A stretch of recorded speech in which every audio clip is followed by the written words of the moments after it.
Võimalus ja tuleb sealt jätk ja tuleb värav 46. minutil ei ole. Paalberg üleval vaba, et selles mõttes jube hästi nagu Pärnu nagu tõmbab. Nüüd on Paiss korras ja Olevalt.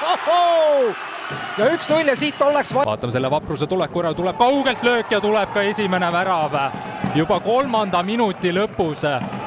Vaatame, mis siin Weinstein teeb ja ohtlik olukord ongi ohtlik olukord ja pall väravas 4. minutil Mart. Paralüüsikust mööda, Limberg läheb, paneb terava söödu ja seal on jällegi Kaljuke tulemas, aga teine slaidis löögi ja Vaprus läheb seda mängu juhtima.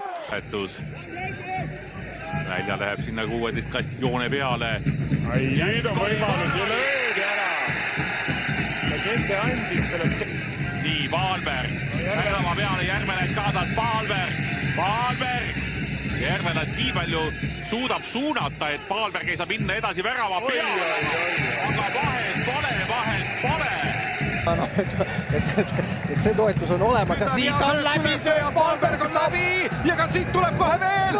Pikalt ja olemas, 1-0 ja ebareaalne. Läks läbi ise peale löögile, otsib kõrvale söötu Vallikule, Vallik saab hea puutega palli endale ette ka võetud, keerab ennast kaitste pealt maa, vasakule sööt värava ette ja Vaprus rammib selle võrku, 18. minutil minnakse seda kohtumist kahti. Mattias Villota konksutab seal ja annab uuesti vasakule äärele Pajole, et senderdamiseks koht, Pajo läheb seda parema alaga tegema ka, hea Kross tuleb siit peaga, päästakse löögile ja 3-1 on tõsiasi.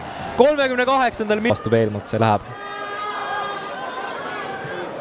Tõstega Paalbergi peale, see pall tuleb, Paalberg paneb pea vastu ja kas suluseisu lipp püsib? Nii Vallik ja sealt nüüd nõutakse käega mängu, pall on lahti ja pall on väravas.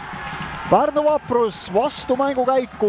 Nii et tegelikult oigus siin on šanss ja tuleb teine ja tulebki teine siit Pärnu Vaprusele. Vaprus käib vähe.